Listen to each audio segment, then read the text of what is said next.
Oi, gente. Boa noite para quem está me assistindo. Vocês perceberam que o espaçamento de uma live que eu fiz para outra foi bem grande. Eu confesso que os conteúdos que eu preparo para essas lives são conteúdos muito complexos, porque são difíceis de explicar. Já de antemão, eu peço até desculpas se por acaso eu engasgar em algum momento ou me dar um branco. Como eu falei da última vez, na última live, eles sabotam a gente mesmo, tá? Me sabotaram na minha última live também, fizeram dar branco na minha cabeça, enfim, assuntos que eu já dominava com bastante prática e não estava surgindo na minha mente naquele momento, porque ter alguém que comece a desmascarar e escancarar as coisas e essa pessoa não consegue ser pega, né? Essa pessoa não consegue ser atrapalhada em qualquer momento, e eles jogam pesado na hora em que eu estou no páreo, como eu estou aqui agora. Tá? Eu achava que era... Nem eu acreditava direito nas coisas que eu via, que eu presenciava, as experiências das quais eu passei. Mas Deus é tão bom que parece que eu fui guiada por caminhos onde eu consigo ter uma base que mistura, intercala o que eu consigo depreender e apreender das minhas experiências com algumas bases até mesmo consideradas empíricas. Então, você começa a ver que tem alguma coisa séria por ali. Por que eu falo isso? Porque tem algumas coisas das minhas pesquisas mediúnicas, a gente pode chamar desse jeito, tem sempre alguma coisa nova que surge, termos que eu não conheço, que eu acho que é a invenção da minha cabeça, e aí quando eu vou pesquisar o termo existe, e aí quando eu vou perceber o que significa aquele termo, eu vejo que é uma coisa que está ou na área científica, ou na área biológica, ou na medicina, entende? Porque essas pesquisas que eu comecei a fazer, baseadas na minha experiência mediúnica, são pesquisas que me levaram a ter a obrigação de pelo menos uma ideia do que, para entender o que é aquilo. Eu tive que passar por citologia, medicina em geral, biologia, física quântica, astrofísica, química, astrobiologia, neurociência, matemática, que eu odeio matemática, e aí vai, e a própria espiritualidade. Então, você começa a perceber que são assuntos que misturam um pouco de tudo. E, claro, se você... Hoje eu percebo, todo esse assunto que eu tenho aqui, desde a primeira vez que eu entrei numa live na minha vida, é baseado em assuntos espaciais, tá? Geoespacial ou espacial, de astronauta, e também principalmente, física quântica. Se você não entender como funciona a física quântica, que vai puxar todos os outros assuntos, porque toda a medicina que eles usam é baseada em física quântica, você não entende direito o que está sendo discutido aqui. Tá? Então, outra coisa que me fez demorar muito para dar a próxima live também, como essa que eu estou dando hoje, é que eu passei por uns problemas sérios. O meu marido infartou, então eu não tive cabeça, não tive condições de fazer mais nada além disso, tá? O infarto dele foi sério, então eu passei um bom tempo de molho aí, por causa desses problemas de saúde mesmo, tá? Mas agora eu estou começando a dar a volta por cima de novo, e a gente está, enfim, vou mostrar essa live para vocês hoje, um pouco do assunto que eu já discuti comigo mesma, dentro do que eu montei aqui no meu roteiro, e vai ter mais assunto que eu vou deixar para próximas lives, Porque senão vai ser um conteúdo muito grande e eu vou deixar a cabeça de vocês desse tamanho, porque a minha ficou. Ó, você teve aqui, eu olhei aqui, você teve dia 28 de setembro do ano meu passado. Aniversário. Foi no Isso. seu aniversário, né? É isso mesmo. Isso. Ó, Foi vamos minha combinar última uma live. coisa. Foi sua última live. Débora, Foi. vamos combinar uma coisa. Não se preocupe com o tempo, gaste o tempo que você precisar para desenvolver aí o conteúdo, para compartilhar o que você pesquisou, o que você quer entregar. Aí, ainda assim, na hora que você achar que deu, aí nós trazemos algumas perguntas e remarcamos. Depois que você terminar, aí você fica aqui na sala para nós marcarmos a tua volta. Beleza? Tá. Pode deixar. Então tá bom. Então continue, por favor. Manda ver. Vamos lá. Gente, eu fiz uma pequena dedicatória aqui, como uma abertura da minha live, tá? Eu vou ler uma mensagem aqui que me foi dada e eu achei interessante abrir a minha explicação através dessa mensagem que foi pedida para passar para vocês, tá? A mensagem diz o seguinte: os seres que são citados aqui. Deixa eu pegar para ler, senão eu não enxergo. Agora estou usando óculos de verdade mesmo. Os seres que são citados e que hoje estão em outras dimensões, alienígenas ou não, só nos prejudicam através de mentiras. Estão em um nível muito tênue.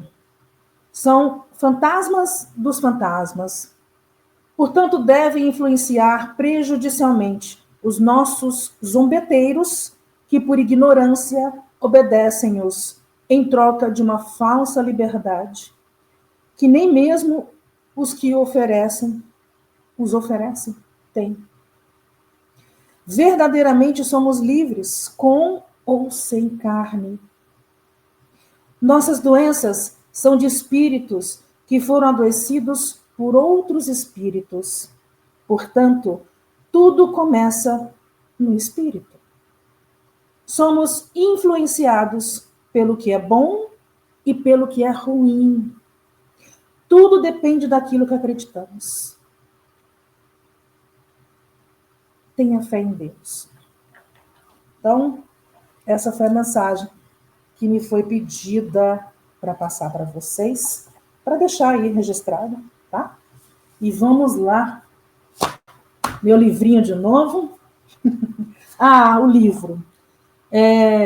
O livro que eu disse que vou acabar lançando vai demorar. Vai demorar porque eu estou com problemas técnicos aqui, praticamente estou sem computador, então, enquanto eu não arranjar um computador para mim, eu não tenho condições de digitar um livro. Está tudo, então, aqui, na minha cabeça. Quando eu tiver condições, eu viabilizo um computador para fazer, tá? Mas enquanto não puder resolver isso, eu vou ficar, infelizmente, vou ficar com ele só na minha memória, tá bom? Agora, vamos fazer uma pequena recapitulação do que eu falei nas lives anteriores, porque um assunto não tem jeito, ele acaba se desdobrando em cima do outro e vira uma corrente contínua. Então, não vai ter, quem não acompanhou as minhas lives anteriores vai ter um pouco de dificuldade para entender o que eu quero explicar aqui agora, tá? Então, eu recomendo que vocês assistam pelo menos a primeira live, tá? É grande, mas os corajosos conseguem. Vou tentar fazer uma live menor hoje, tá? Mas vamos lá.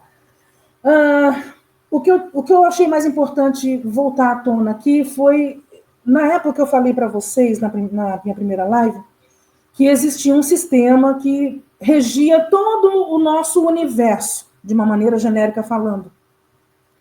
E esse sistema, ele era dividido de uma forma hierárquica, que fazia com que as divisões que nós vivemos do nosso sistema mesmo, porque a palavra sistema se confunde com sistema estelar, né? Quando eu falei para todo mundo que o sistema estelar nosso não era só um sistema estelar, e que não era binário, nem trinário, se é que existe essa palavra, eu falei que era um sistema múltiplo, que se dividia em dois sistemas binários, formando uma base de uma pirâmide, e essa base de pirâmide, ela era dividida em capitanias, que formava 3, que dava 12 capitanias, né? E aí tudo respeitava a base 4 e era administrado com 4 bases 3. Então, daria 12 famílias. Isso foi o que eu falei basicamente na minha outra live. Hoje, eu vou dar uma destrinchada melhor para a gente entender como é que funcionava esse sistema. Como é que funciona? Porque na época também eu falei que ele funcionava de uma maneira que a intenção era tornar isso uma estrutura como se fosse ela fosse autorregulada energeticamente como um sistema toroidal, onde o próprio sistema se abastecia de si mesmo, fornecia alimentação para todo o resto de um complexo, e esse resultado ia se autonutrindo. Foi o que eu consegui explicar na época, porque foi assim que eu entendi na época. Hoje eu entendo um pouco melhor como é que funciona isso. O que eu falei naquela época não está errado. Ao contrário, hoje eu vou reforçar mais ainda como é que funciona aquilo ali. Como é que funciona? Vocês vão estranhar um pouco algumas palavras que eu vou usar, porque deixa eu falar uma coisa aqui para vocês. A maioria dos termos que eu vou usar aqui são termos usados por eles. Esses termos usados por eles são termos corriqueiros do nosso dia a dia. Por que se usa? Isso é uma estratégia muito boa, inteligente e antiga. Se alguém interceptar nossas mensagens, se elas forem pegas no flagra de alguma forma, as palavras que nós estamos usando são palavras tão corriqueiras que ninguém vai desconfiar que a palavra X, ela não significa exatamente aquilo. Mas quem está escutando de fora e não entende nada vai descartar, porque vai achar que está interceptando uma conversa de cozinha, um papo de dona de casa, um papo corriqueiro qualquer. Mas eles estão falando de coisas muito sérias. Mas quem tem esse dicionáriozinho entre eles, sabe que não é uma bobagem, tá? Então, é nesse sentido que eu quero que vocês prestem atenção. Funcionamento do sistema. Vou explicar. O sistema é um grande controle, complexo e abrangente. Divide-se em nichos governamentais. Estabiliza-se em 5 poderes, sendo o próprio sistema o grande e principal comando. Agora vamos destrinchar poder por poder. Aí vocês vão começar a entender como é que a coisa funciona. O primeiro poder desse complexo é o mais básico de todos. Administra o poder local. Sua abrangência é a mais unitária possível, focado em um planeta de cada vez. Aqui, o líder governante é tratado como uma espécie de, pasmem, eles usam esse termo mesmo, prefeito. Quem escutar essa conversa jamais vai desconfiar de que estamos falando de um prefeito intergaláctico. É o prefeito. Prefeito é um título, como Preto Velho, ou como Exu, ou como Nossa, não sei das quantas. É um título. Então, vamos lá. Aqui, o líder governante é tratado como uma espécie de prefeito que se submete às regras e diretrizes de uma camada imediatamente superior. Então, ele administra o planeta. Ele está aqui para olhar os problemas, as necessidades, os fornecimentos de logística, de insumos, de um nicho, que é só o planeta. Ok? Esse é o primeiro poder. O segundo poder é mais abrangente, administrado por um líder intitulado de governador. Ok? Basicamente faz o mesmo que o prefeito, porém não apenas para um planeta, mas para um conjunto deles. Esse conjunto forma o que podemos chamar aqui de sistemas planetários, ou eu dei este nome, e parece que é um termo usado por eles, condomínios planetários. O que a gente entende por condomínios planetários? Por exemplo, esse nosso sistema que temos aqui. Mercúrio, Marte, Terra, Vênus, Júpiter, Saturno, Netuno, Urano, etc. Isso é um sistema, é um condomínio. Quem cuida desse conjunto de planetas é o governador. Quem cuida de um planeta só é o prefeito. Cada planeta tem um prefeito, ok? Vem o terceiro poder. Este já fica por conta daquele que é intitulado de presidente. Aí é o governo federal, né? Aqui já se é responsável pelos conjuntos de condomínios planetários. Então, enquanto o prefeito cuida de um planeta, o governador cuida de um conjunto de planetas. E o presidente cuida de conjuntos de planetas. Tá pegando? É isso. E aí vem o quarto poder. É neste que entra aquilo que conhecemos como confederação. Aí todo mundo conhece. A confederação cuida do que a presidência rege. Então, quem quiser se direcionar à confederação vai ter que respeitar uma escada hierárquica. Então, se o prefeito quiser ir para a confederação, ele não pode. Ele tem que pedir permissão para o governador, que vai marcar uma sessão com o presidente, que, por sua vez, vai conversar com a confederação. E se a confederação achar interessante, ela aceita uma reunião com os principais líderes, que vão trazer os recados dos inferiores. É assim que funciona o negócio ali. Tá? Então, vamos lá. Ela fiscaliza e regula toda a administração relacionada a todos os outros poderes imediatamente abaixo dela. Quando os outros poderes querem debater algum assunto, é a confederação que eles se reportam. Aí, não se dando por satisfeitos, finalmente a gente tem o quê? A gente tem o bambambam da parada, que é o sistema. Esse é o quinto poder. A gente achou que a confederação era o máximo, a confederação ainda segue ordens do sistema. Esse é o sistema. Esse é que comanda todo esse complexo, que ninguém vê. Esse é o governo invisível. E que é mau. O sistema é mau. Ele não quer saber. Vamos lá. Ele dita as regras, regula a confederação. Ele é o poder mandatário de concentração máxima. Ele fica com a maior parte de todos os dividendos de todo esse complexo. Porque a gente tem que imaginar o seguinte: a mente do sistema é puramente matemática.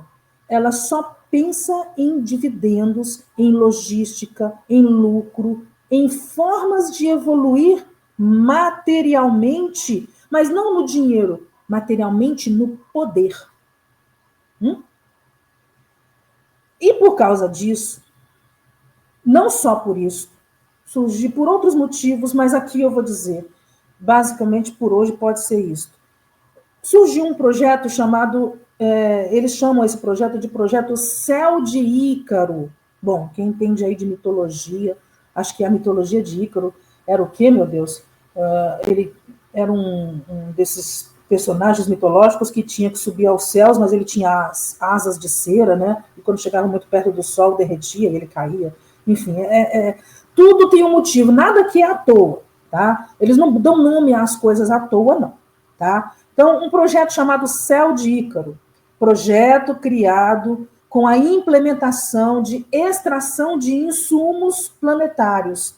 Insumos estes que vão desde a extração de minerais, metais, fauna, flora, experimentos genéticos, com toda a biodiversidade possível, inclusive a humana. Entendeu? O projeto consiste inicialmente em se obter o controle de 60 planetas. Mas, devido a um acidente, pode atrelar o Big Bang, tá? A um acidente, houve mudanças indesejadas por eles, o que prejudicou bastante o andamento desse projeto. Estavam implementando um novo tipo de combustível porque uma das maiores dificuldades deles é a implementação de combustíveis dinâmicos com boa autonomia e, por que não dizer, uma excelente, posso usar esse termo, octanagem.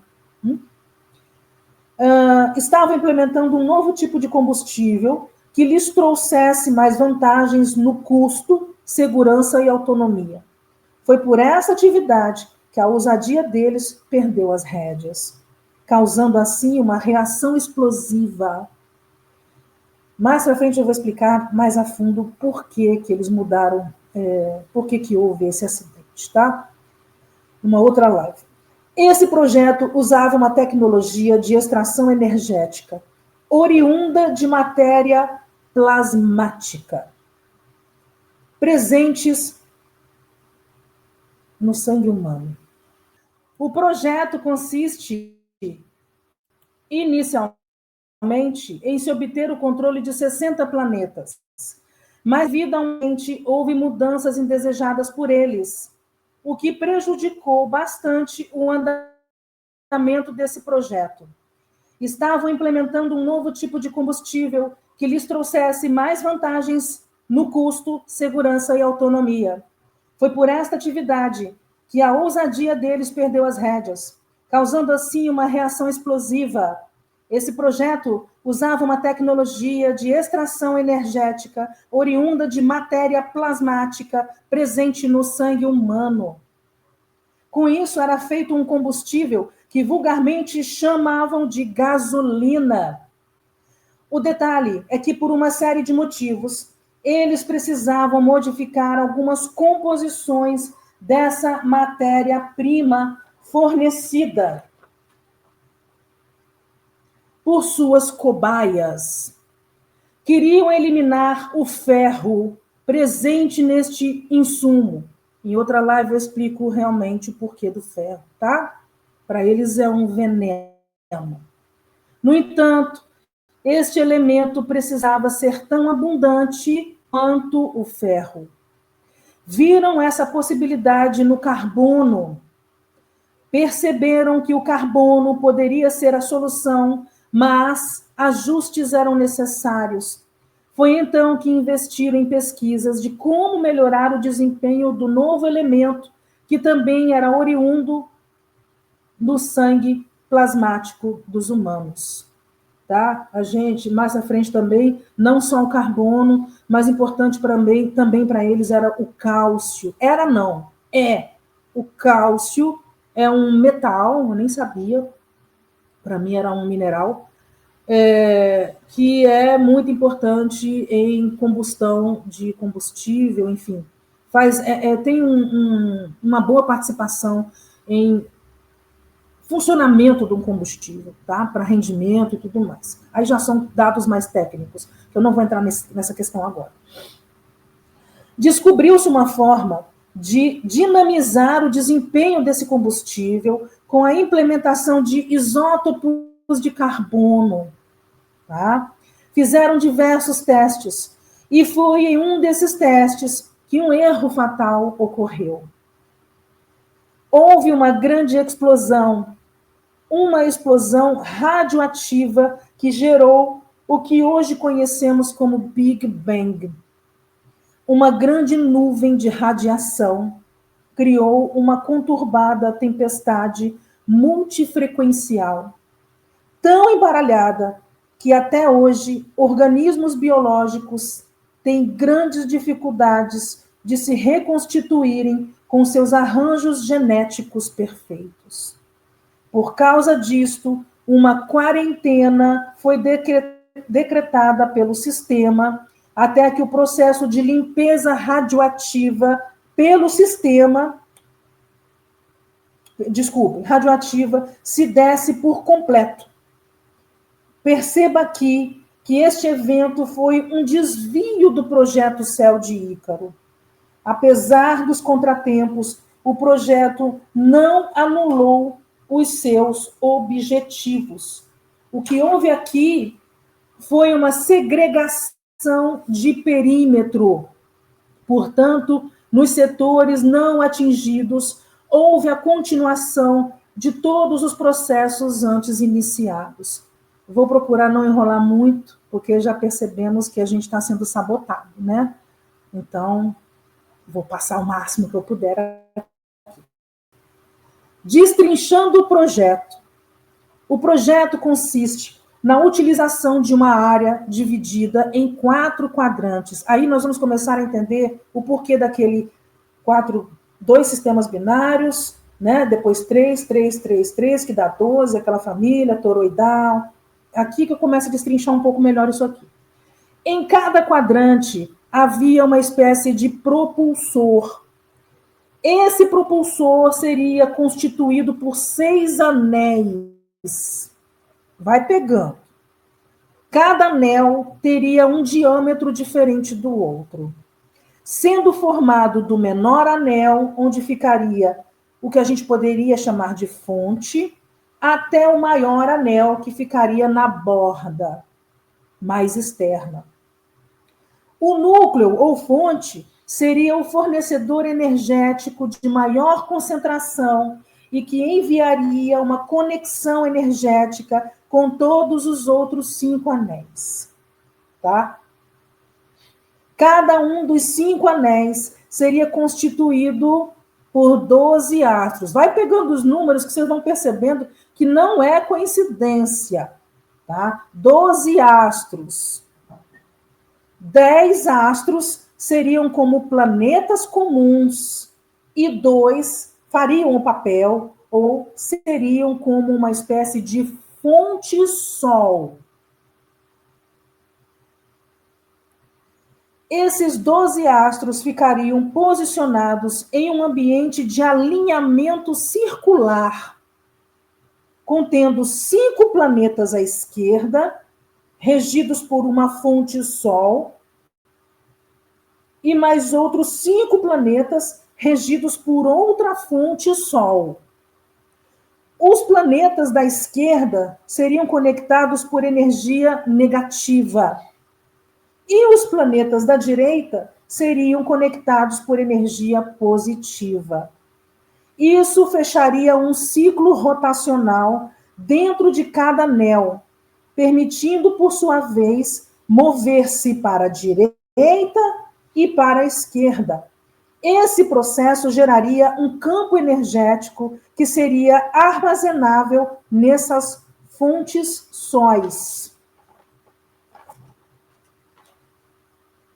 Cada uma dessas fontes sóis, responsáveis por selarem os alinhamentos dos anéis, teriam 4 diodos. Eu falei na minha live anterior sobre diodo. Vou dar uma breve explicação rápida do diodo. Diodo é como se fosse um interruptor. Você usa ele como um regulador de tráfego energético. Ele abre para passar energia só por um lado. E aí ele fecha. Então, ele controla fluxo energético, tá? E essa energia sai só para um lado. Então, vamos voltar lá. Cada uma dessas fontes sóis, responsáveis por selarem os alinhamentos dos anéis, teriam 4 diodos responsáveis pelo direcionamento das energias trabalhadas nos anéis. Esses diodos estariam posicionados em forma de cruz. Vai pegando, tem coincidência não. O diodo de cima, imagina, essa fonte sol, ela tem um formato como se fosse uma esfera. Então você faz uma finca nessa esfera, finca um eixo aqui e um eixo aqui. Você fincou uma cruz. Tem um diodo aqui, um diodo aqui, um diodo aqui e um diodo aqui. Ele controla esse fluxo, dependendo se é direita ou esquerda, entendeu? Por isso que forma o anel. Então, vamos lá, para a gente entender isso aí. Onde eu estava? Esses diodos estariam posicionados em forma de cruz. O diodo de cima seria para comunicação com um anel. O diodo da esquerda seria para trabalhar com a energia negativa. O diodo da direita trabalharia com a energia positiva. O diodo de baixo trabalharia com a recepção das energias das outras fontes sóis e da própria fonte maior, né? Ou núcleo principal, dependendo do anel. O sexto anel seria aquele que administraria toda essa energia de forma mais direta com a fonte ou núcleo, e também seria o responsável pela retransmissão de toda essa energia para um quinto propulsor. O quinto propulsor centralizado e que ficaria posicionado ao centro dos quatro propulsores, tá? Depois eu vou mostrar um desenho, um esboço que eu fiz. Então, você teria um propulsor aqui, um outro aqui, mais um aqui e mais um aqui. Imagina a base de uma pirâmide. Então, cada um em uma das 4 bases. E o quinto propulsor que ficaria aqui. Foi aquilo que eu expliquei lá na minha outra live, de como é que funcionaria aquele sistema toroidal. Esse quinto propulsor é que é o responsável pelo funcionamento de todo o complexo. Ok? Então, vamos lá. Onde eu estava? Ok. Esse quinto propulsor trabalharia com toda a energia frequencial recebida dos 4 propulsores e que, por sua vez, transformaria toda essa energia em energia plasmática. Ok? Esta energia plasmática seria responsável pela manutenção de uma grande plataforma construída acima dessas estruturas que eu acabei de descrever.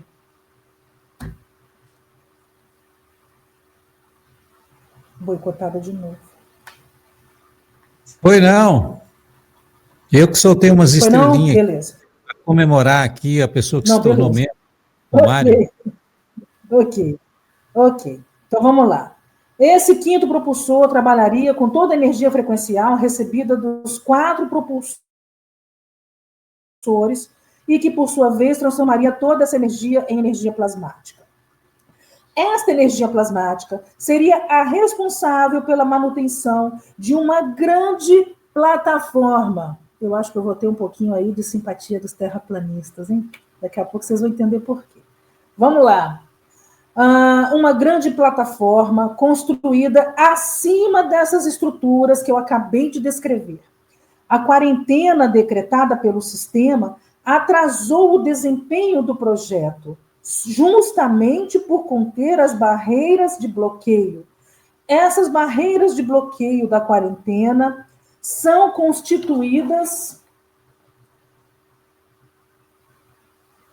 por 2 ondas frequenciais que impedem um fluxo livre de variadas energias.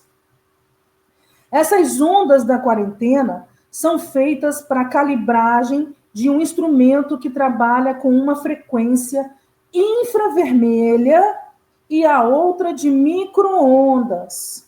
Ambas são alinhadas de maneira que formam uma espécie de trama ou rede prisional em forma de hexágono, não deixando que nada ultrapasse o campo prisional. Então, é assim que eles fazem a danada da quarentena, tá? A barreira da quarentena.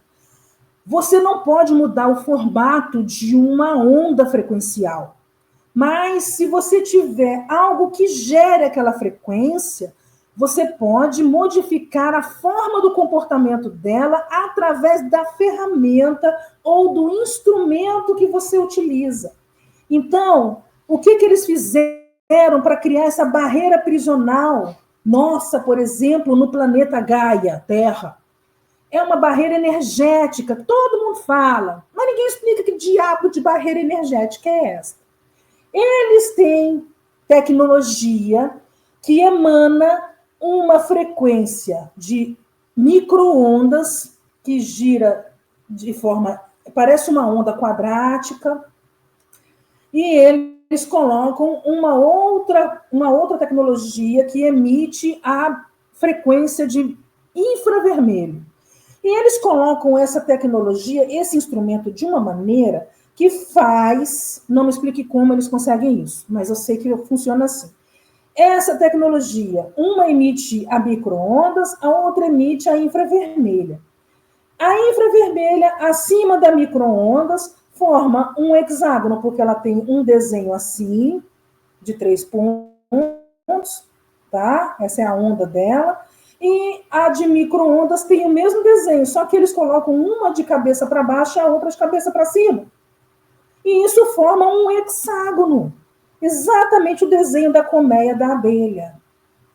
E isso forma uma trama na região isolada no planeta. E você fica preso energeticamente entre as ondas de infravermelho e de micro-ondas. Você fica nesse recheio. Você não sobe. Você fica sempre preso no planeta assim. É assim que eles fazem a prisão da quarentena. Pegou? Vamos lá. Por quê? Porque a frequência de infravermelho é a frequência que eles vivem. Por isso que você não os enxerga. O humano só consegue enxergar o que está abaixo do infravermelho. É por isso que a gente não enxerga eles também. Porque eles vivem acima dessa frequência. Entendeu? Então vamos lá. Por que estão em espírito? A estrutura dessa plataforma funciona de forma dinâmica, como um astrolábio. Cismei com essa palavra, parece um astrolábio. Mas vamos lá. Os planetas funcionam em um tipo de sincronismo com as fontes sóis e os anéis, juntamente com a fonte principal ou o núcleo do propulsor. Cada vez que esses anéis giram para a direita ou para a esquerda, as posições dos planetas devem sincronizar-se junto com todos os outros, em uma combinação energética baseada em pontes de polaridades negativas e positivas.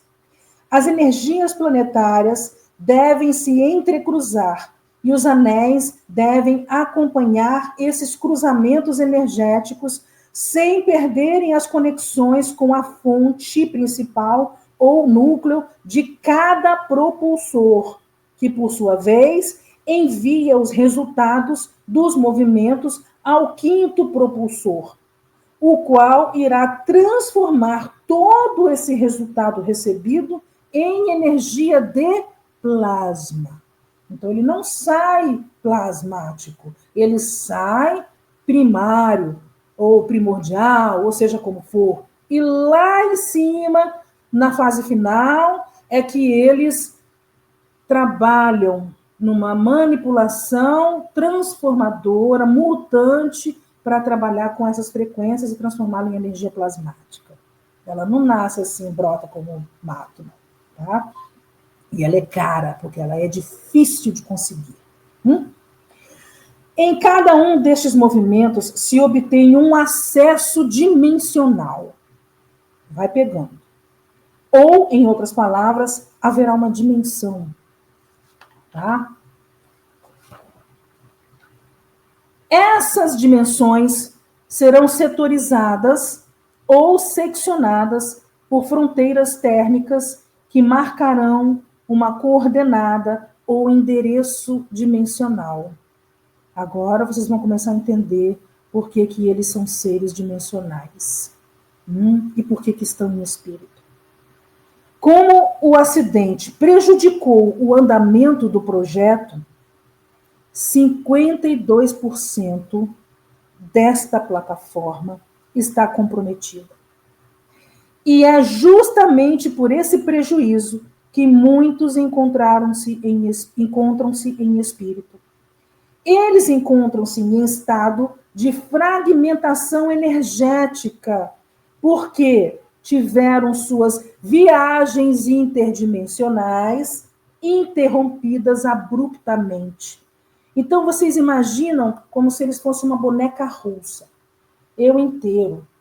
Eu vou para a dimensão X. Então, eu me desfragmento para chegar até aquela dimensão. Os anéis, o projeto, o sistema, o propulsor quebrou aí. Então, eles estão fragmentados em vários lugares. Por isso que eles estão em espírito, porque eles estão incompletos. Não estão mortos. Estão paralisados no tempo e espaço. Um pedaço frequencial deles. Vocês têm que pensar, a gente é energia. Vocês têm que pensar neles também como energia. Nós somos encarnados porque temos todos os nossos fragmentos energéticos, todas as nossas camadas energéticas condensadas num ponto só. Então, nós estamos encarnados. Eles estão como a boneca russa. Você puxa, ela parece uma mola. É uma cópia idêntica de cada um, só que cada pedaço seu está numa dimensão. Foi aí que aconteceu o acidente e travou essa máquina. E aí eles estão desse jeito. Mais ou menos por aí, tá? Então, voltando aqui. Eles encontram-se em estado de fragmentação energética porque tiveram suas viagens interdimensionais interrompidas abruptamente e suas janelas de acesso encontram-se bloqueadas. Tá na quarentena também. Entendeu? Então, imagine alguém viajando por entre um lugar ou espaço e um determinado instante ou momento. Ou seja, no espaço-tempo.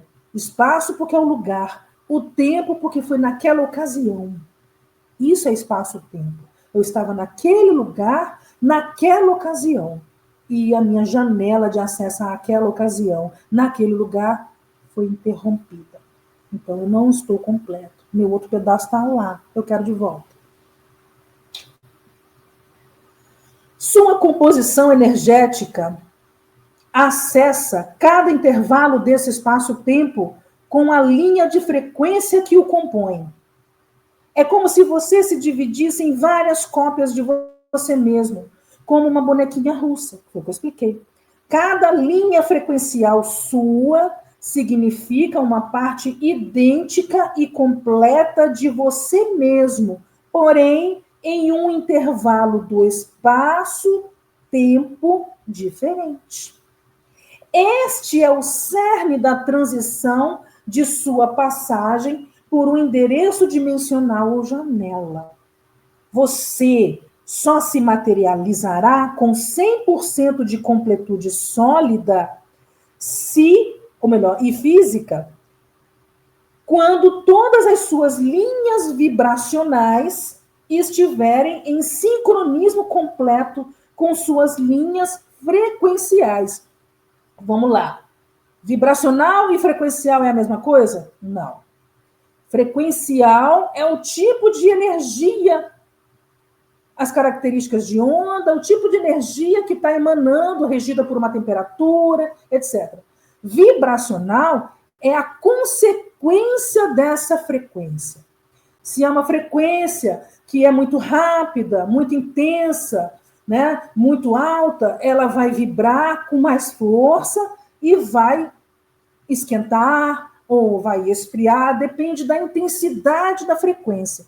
Essa intensidade frequencial é que gira uma vibração, entende? É como você ir mexendo uma coisa até que a vibração possa esquentar aquilo ou esfriar aquilo, tá? Isso é vibração. A vibração é o movimento da frequência, ok? Então, vamos lá. Quando esse procedimento acabar, vou voltar um parágrafo aqui. Você só se rematerializará com 100% de completude sólida e física quando todas as suas linhas vibracionais estiverem em sincronismo completo com suas linhas frequenciais. Quando esse procedimento acabar, a transferência ou viagem interdimensional lhe apresentará por inteiro e fisicamente sólido. Então, é como se você desse um salto, e aí vai você. Quando você chega no seu destino, desde o primeiro você até o último você, quando o primeiro você chegar junto com o último você, você está transportado por completo. Acho que deu para entender. Então, o que interrompeu eles foi isso. Na hora que eles iam se completar numa transferência, foi interrompido. Estado de espírito. Agora, imagine esse processo de transferência interdimensional sendo interrompido pelo acidente. É por isso que eles se encontram em espírito. Não estão mortos. Tá? Não. Estão incompletos energeticamente.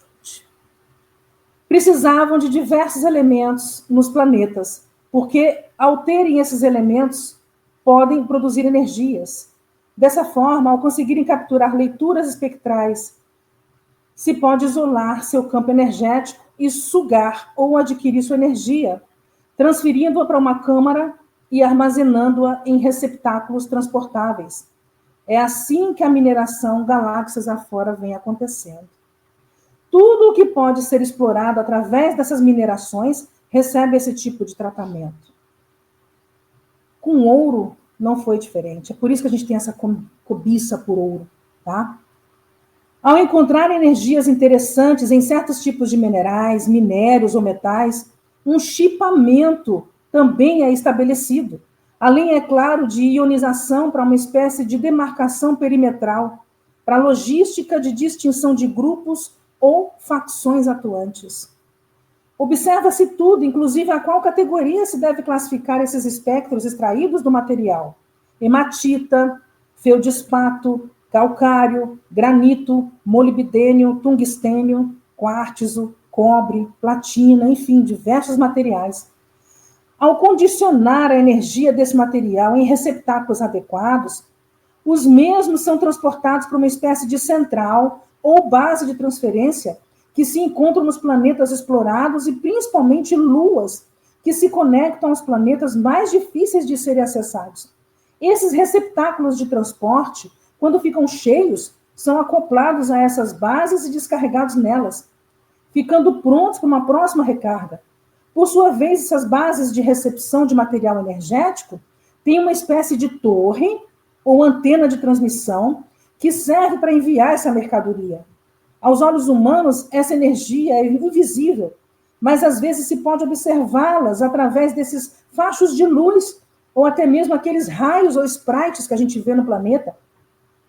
Muitas vezes se percebem como esses raios que se observam saindo da Terra, né, para a atmosfera, como uma tempestade invertida.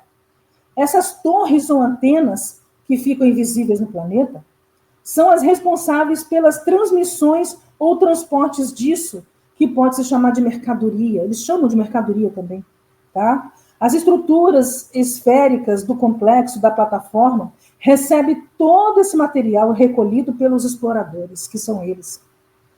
É com esse material que alimentam os reatores que formam cadeias de astros distribuídos, aliás, nos anéis. Energia essa que é proveniente das vidas de seres aprisionados, habitantes desses planetas, explorados por eles e que, inclusive, são drenados até a exaustão. Um lado dessa estrutura teria um reator encarregado de trabalhar com essa energia, resultando numa carga positiva. Do outro lado da estrutura, haveria outro reator que trabalharia com essa mesma energia, porém com carga negativa. Os outros dois reatores trabalhariam com a modulação de ambas as polaridades, criando então uma condução de material energético, o qual seria responsável pela frequência térmica dessa estrutura. Se você se distanciar um pouco, você vai ver que o posicionamento desses 4 reatores ficaria em forma de cruz, e, no entanto, essa estrutura seria revestida por um material que formaria algo com aspecto esférico, que eu falei para vocês. E é como se fosse uma câmara de isolamento para que a reação atômica fosse proporcionada à manipulação desses reatores. Isso seria necessário pelo fato de que, para que a energia funcione e seja manipulada pelos reatores, seria preciso que ele estivesse completamente velado, proporcionando assim um processo de fusão e fissão nuclear, abastecida pelos fótons componentes do material energético oferecido. Se esta velação não ocorrer, toda a energia será colapsada e a estrutura esférica não vai funcionar. Tá? Reação que fazem dentro dessas esferas é de fissão e fusão nuclear. A fissão nuclear seria o desmembramento de núcleos atômicos, né? Seria partir o átomo em vários elementos. E a fusão seria unir esses elementos. Tá? Essa é a diferença de fissão atômica e fusão atômica. A fissão separa, a fusão aglutina. Ok? Essa energia é injetada dentro dessa estrutura e, por sua vez, ela é administrada pelo lado de fora da mesma estrutura. Eu estou falando aqui como é que funciona aquela fonte Sol. Ela pega toda a energia dos planetas e faz essa fissão e fusão atômica e depois ela envia para o quinto propulsor. Tá? Aqui eu estou explicando com um pouco mais de detalhe. E olha que eu estou procurando não ser técnica. Eu tirei bastante assunto técnico aqui. Isso aqui tudo eu estou escrevendo da minha cabeça. Vamos lá. Existe um dispositivo na própria estrutura dos reatores que permite que essa energia, depois de trabalhada por eles, saia e seja direcionada para um campo ou alvo determinado. Essa saída funciona como um diodo, ok? Esse diodo fica em uma parte do reator, onde se encontra uma espécie de câmara de contenção, a vácuo, tem que ser a vácuo, para não ter contaminação externa, tá? Para que não haja nenhum tipo de contaminação. Essa câmara só consegue acionar a abertura do diodo no momento em que ele estiver totalmente preenchido pelo material energético que foi transformado na câmara maior, ou seja, no espaço de armazenamento, de manipulação e modulação energética. Somente após esses processos cumpridos, o diodo é aberto e, a partir daí, libera-se essa energia. Um lado dessa estrutura libera essa energia com carga negativa, do outro é liberado com carga positiva. Aqui eu estou explicando melhor como é que funciona a fonte Sol quando adquire a energia dos 5 planetas da esquerda e os 5 planetas da direita. Tá? Essa energia é, então, direcionada para outra estrutura idêntica a ela e se conectará pelas polaridades opostas. Isso é o que garantirá a aderência de uma estrutura esférica com a outra. A intenção é de construir um complexo gigantesco com essas estruturas no formato de um grande anel de contenção energética. Uma vez feito este anel, uma espécie de dínamo é possibilitado. Vários dínamos, o dínamo é que faz aquilo rodar energeticamente, tá? Vários dínamos seriam construídos e estrategicamente posicionados em forma convexa, criando um tipo de cadeia energética, onde esse fluxo escaparia para dentro de si mesmo, formando um loop energético.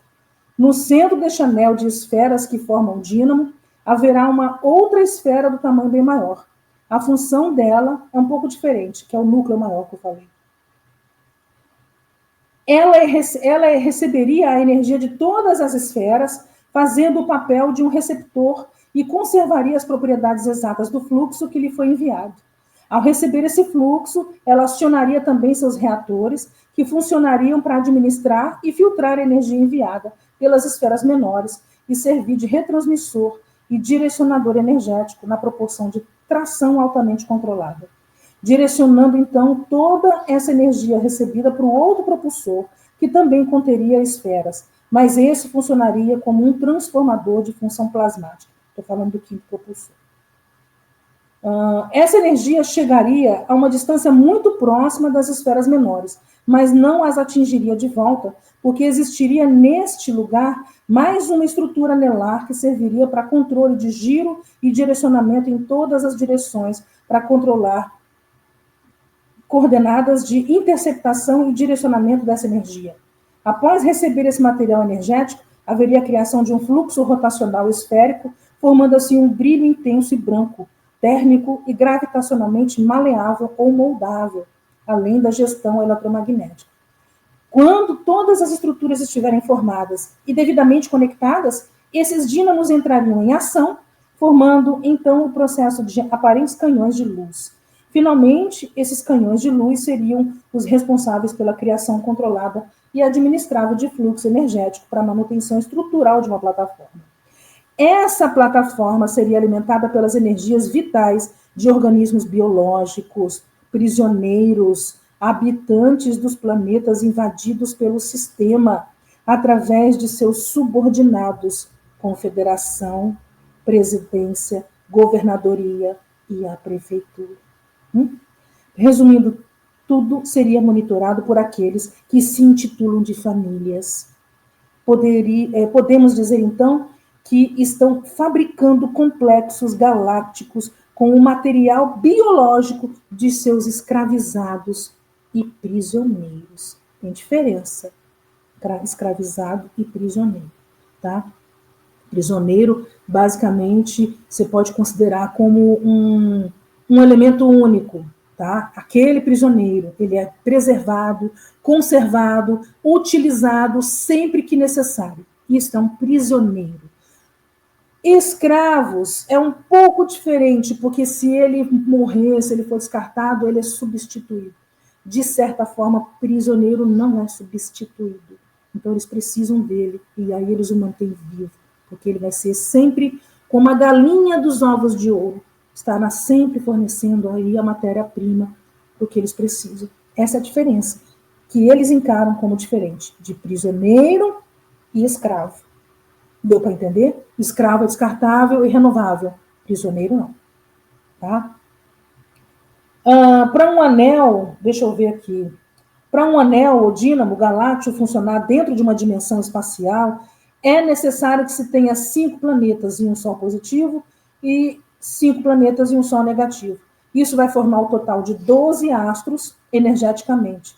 Por esse motivo, todos os astros deverão conter elementos condizentes uns com os outros, para que possam criar uma espécie de vínculo elementar ou vínculo atômico. Se houver um astro, planeta ou célula que contém algum elemento que não exista nos outros, a corrente energética não se consolida. E então um desequilíbrio é desencadeado, fazendo com que esse anel não tenha fluidez esperada. Isso, por consequência, cria um desarranjo em cadeia, atingindo, consequentemente, todo o complexo, e não apenas um anel. Uma vez que todos esses anéis precisam funcionar juntos, com cada um contendo funções específicas pertinentes ao seu dimensionamento espacial. É por esse motivo que o complexo apresenta inconsistências, por estar faltando a conexão de um astro em questão. Principalmente por causa desse acidente. Tá? Eu falei de 60 planetas. Eles estão em funcionamento, vou adiantar aqui, com 49. 49 planetas Terra. Eles têm 11 planetas que estão conectados e só precisa de mais um astro, o 12º astro. É para associar mesmo, o 12º planeta, que é considerado o astro-sol ou a fonte-sol. Sem esse 12º astro, os últimos 11 planetas, os últimos 11 astros, não vão formar o último anel que faz o complexo funcionar. Então, eles estão desesperados por este 12º astro. Entende? Onde eu estava? Aqui. É por esse motivo que o complexo apresenta inconsistências, por estar faltando conexão de um astro em questão. Este tem apenas 49 planetas conectados. Sem o 50º, o projeto não se desenvolve. Cada planeta ou célula, né, a gente pode chamar de célula também, ou que seja destinado a testar cobaias, que somos nós, contém uma espécie de laboratório que consiste em manipular quanticamente suas estruturas. Podemos considerar esse laboratório como um tipo de CERN. É o CERN, esse mesmo que você está pensando, o CERN. Porque esses CERNs são feitos para marcar os resultados dos impactos feitos com a energia extraída dos campos energéticos dos prisioneiros ou habitantes que vivem no planeta e estão em conexão com o núcleo do planeta. Tá? Ou seja, estão extraindo os núcleos fotônicos, que são as nossas fontes de energia. É assim que eles trabalham conosco, extraindo a nossa energia. Como é que eles extraem a nossa energia? Através daquilo que a gente chama de fóton. Nós somos. Se você desmembrar uma vida, um humano, qualquer coisa, vamos botar um humano como exemplo. Se você desmembrar um humano, você for fatorando, lembra na escola que a gente aprendia fatoração? Fatora o número 256, aí você ia diminuindo ele até chegar num denominador comum só. Nós somos a mesma coisa. Se você nos fatorar, você for nos partindo em pedacinhos, pedacinhos, pedacinhos, pedacinhos, pedacinhos, pedacinhos, pedacinhos, pedacinhos, vai sobrar o átomo? É o fóton? Não. Porque o fóton é energia pura. O átomo é um elemento que carrega uma energia. O fóton é a energia. Ele não tem núcleo, ele não tem prótons, ele não tem elétron, ele não tem nêutrons, ele não tem nada. Ele é apenas energia pura concentrada. É essa energia que eles querem da gente. Então eles ficam nos decompondo, nos sugando até chegar no fóton. Esse fóton é que permite que eles trabalhem com energia plasmática. complexo isso aqui. Então, vamos lá. Os anéis construídos... Não. Cada planeta ou célula que seja destinado a testar cobaias contém uma espécie de laboratório que consiste em manipular quanticamente suas estruturas. Podemos considerar esses laboratórios como um tipo de CERN, porque esses CERNs são feitos para marcar os resultados dos impactos feitos com a energia extraída dos campos energéticos dos prisioneiros, ou seja, estão extraindo os núcleos fotônicos daqueles que são utilizados como cobaias. Os anéis construídos através desses processos que eu expliquei fazem parte de um grande motor que sustentará uma gigantesca plataforma. O que quero dizer aqui é que esta região que abrange esses anéis faz parte do que se pode considerar como motor, sim. Esses anéis são parte de um motor, de uma gigantesca estrutura ou plataforma. Aí, eu tenho que mostrar para vocês um esboço do que eu fiz. Flávio, eu não sei se você vai conseguir mostrar aí. Disso tudo que eu falei aqui, qual foi o desenho que acabou sendo gerado por mim? Então, o que é o propulsor? 1, 2, 3, 4 propulsores e o quinto aqui no centro. E aí vocês vão pasmar com o seguinte. Esse propulsor, por exemplo, todos funcionam de forma igual. Eu vou pegar esse aqui como exemplo. Esse propulsor tem 6 anéis. O núcleo principal, mais 1, 2, 3, 4, 5. Se você contar o tanto de planetas que tem aqui, você vai fazer um total de 60 planetas. Porque cada anel desse aqui é regido por duas fontes sóis, tendo 5 planetas ou células do lado direito, 5 do lado esquerdo. Um lado vai girar negativamente e o outro positivamente. E essas 2 fontes sóis é que vão fazer o papel de controle administrativo dessa energia gerada nesses planetas. Isso aqui é o que eles chamam de dimensões. Nós temos aqui a primeira, a segunda, a terceira, a quarta e a quinta dimensão. A sexta dimensão seria a dimensão do núcleo. Na verdade, que seria considerada a primeira dimensão. E a sexta seria essa daqui. Entendeu? Então, vamos ver. Se você parar para analisar, o que tem aqui forma 60 planetas. Aqui eu tenho mais 60 planetas. Aqui eu tenho mais 60 planetas. E aqui eu tenho mais 60 planetas. Isso aqui forma um total de 240 planetas. Entre fontes sóis, que são planetas usados como sóis, mas também são chamados de planetas. E aqui eu tenho mais 30 planetas, 30 planetas, 30 planetas, 30 planetas. Essa fonte principal, essa plataforma principal aqui, ela pega 25% de cada quadrante. Ela pega energia deste propulsor, energia deste propulsor, energia deste propulsor e energia deste propulsor. E ela trabalha a energia dos 4 propulsores e trabalha aqui no núcleo dela e transforma em energia plasmática. Pode parecer coincidência, mas não é. Tá, eu vou derramar no tapete assim que o meu tapete estiver estendido no chão. Porque esse é o meu tapete, que eu tive tanto trabalho para poder confeccionar esse tapete, agora eu tenho que dissertar em cima dele. De confeccionar o tapete, agora tem que desenrolar ele. Agora eu tenho que desenrolar o danado do tapete, uai.